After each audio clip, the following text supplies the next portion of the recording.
Hirap po kasi magpapa-unload ng YouTube ng account sa social media. Mahirap po par. Kaya nga yung iba, sabihin na natin yung iba hindi namimigay, hindi tumutulong kasi nga napakahirap po, hindi nyo lang alam. Pero tayo, tutulong tayo, pero kailangan natin na makatayo muna sa ating sariling paa. Unahin natin yung channel natin, kung ano ang kinakailangan para tuloy-tuloy yung tulong natin, pagtulong sa kapwa. Kasi kung tutulong man tayo na dito kukunin sa sahod natin, naku wala, kulang pa nga.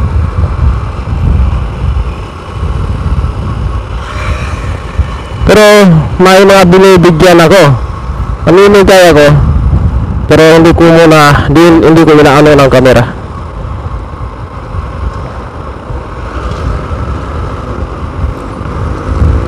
Basta may extra. Pero inuuna ko yung sarili ko, inuuna ko yung channel ko, kung anong kailangan mauna siya. Tapos pag may extra, yun, ganun lang. Kasi kung tulong na tulong ka lang, hindi mo na, wala ka pakialam sa channel mo, sa pinagkukunan mo ng income, ilang buwan ka lang madadaon ka ganun lang yun. Kasi wala naman tayong account na uploadan ng yung pag-abot natin ng tulong. Wala, tayo hindi naman tayo charity, hindi tayo charity vlogger mga par. Ang sa atin lang, kung may matitira, yun lang, tulong natin, yun lang. Ngayon ay ambulance, kala ko pulis. Huwag tayo susunod din.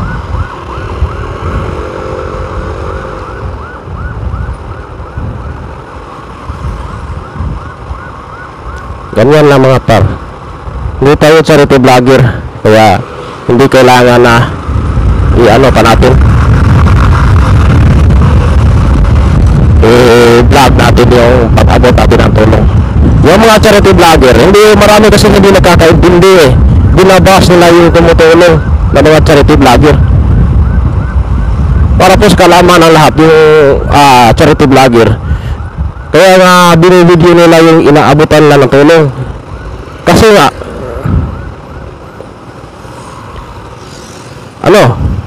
diyan sila kumukuha ng income Paano sila magkakasahod na para itulong sa susunod kung hindi sila mag-income? Kasi charity vlogger sila doon sila kumukuha ng video sa mga inaabutan nila ng tulong.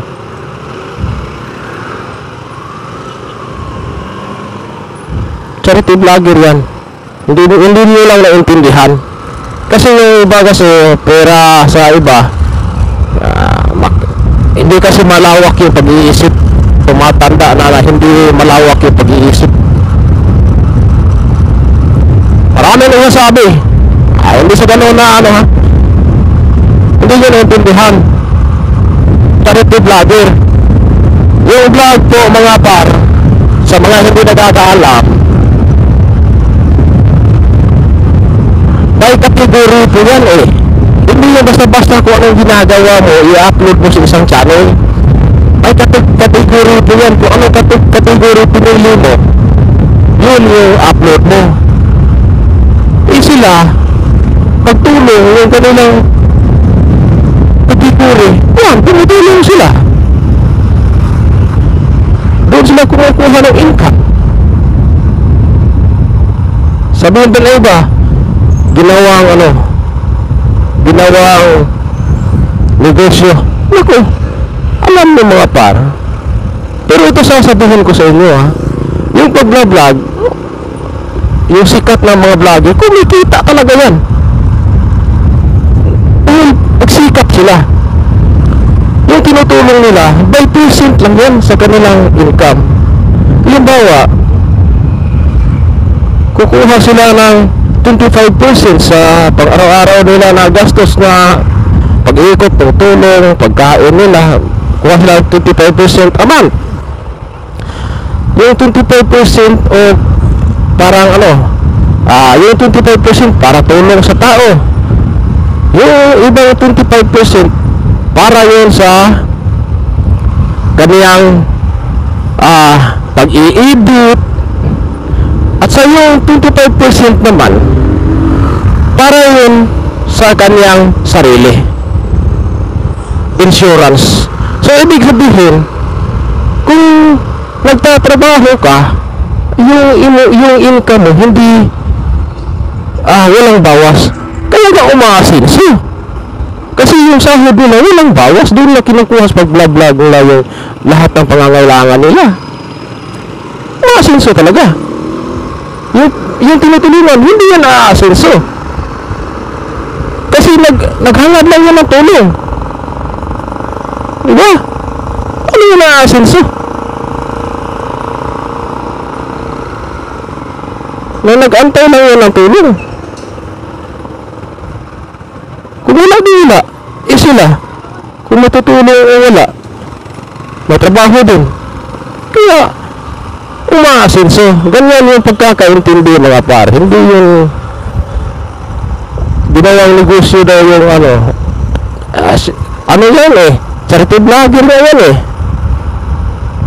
yung tinutulong niya sa isang tao. Saan ba kinuha yan? Doon sa nagdaan nga mga video niya. Sino yung na-pictures din, doon yan kinuha. Tapos yung bagong video niya, para na rin yun sa iba. Kaya nga tuloy-tuloy ang tulong. Hindi yan kayo nga ba, hinahamon ko kayo monthly sa sahod niyo sa trabaho niyo, magbigay kayo ng 25% sa tao monthly. Bawasan niyo 25% yung sahod niyo para sa tao. Tingnan ko lang kung ma-straight niyo 2 taon,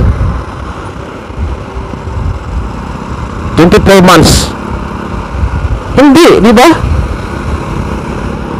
Kaya nga tuloy-tuloy, kasi tuloy-tuloy din yung pagkuha ng video. Hindi kasi naintindihan. Kaya sabi ko ang kababayan natin ginagamit yung hindi muna nagtatanong bakit ganito, ganyan. Hindi nagtatanong, dire-diretso yung bashing. Hindi nagtatanong sa may alam kung bakit ganun. Dapat ako tinitignan ko yung iba, tinitira, binabas. Yung nambabas, nahiya ako kasi para sa akin nakakahiya. Ang kikipid ng utak. Pasensya na. Kaya nga yung mga nambabas, nakakahiya kayo. Alam nga naman hindi sila kumikita dyan, nagpagod. Hindi nga lang pag-iinit. Mag-research kayo yung pag-iinit ng video ko. Magkano sahod monthly? 30K. Hindi po basta-basta yun. So sila nag-i-edit. Kung sila lang nag-i-edit, siyempre kukuha sila ng sahod nila doon sa income nila. Siyempre kikita sila. Yung mga nagbablog, mga ganun. Nagsikap sila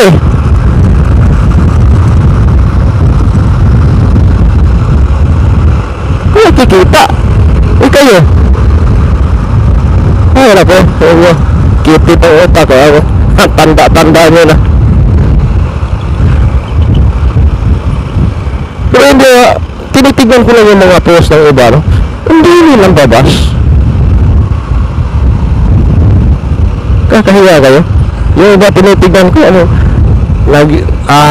ang bata-bata pa, nag-eskwela pa Yung iba, tingnan ko, college na nga.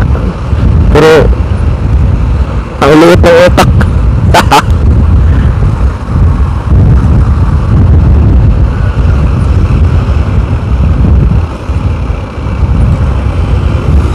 Intindihin nyo mabuti.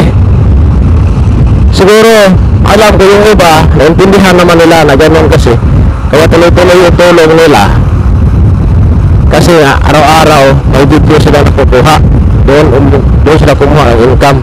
Naintindihan na nila, pero nambabas pa rin. Alam nyo bakit? Ano meron dyan? Inggit. Yun par, inggit. Kasi sa ugali ng Pilipino, real talk, iba sa ibang bansa. Sa ibang bansa, pag may kababayan nilang tumutulong, proud po sila. Hindi lang sila nangialam kung saan galing yung perang tinutulong. Ang mahalaga sa kanila, may kapwa silang tumutulong. Pero sa Pilipinas, ugali ng Pilipino, 90% yung inggit, 10% lang yung mabuti. Totoo yan. Kahit ibabas niyo pa ako, kasi tinatamaan kayo, di ba?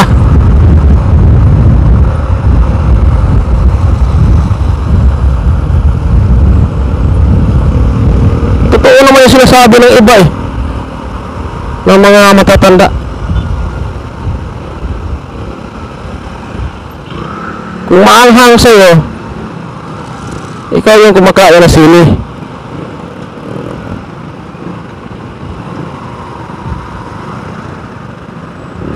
Ganun yan. Sa ibang bansa, maraming vlogger sa ibang bansa, pero wala ako nakita mga iilan lang siguro. Nasa 20% lang yung nambabas. Pero sa Pilipinas, naku, 90% yung mga basher.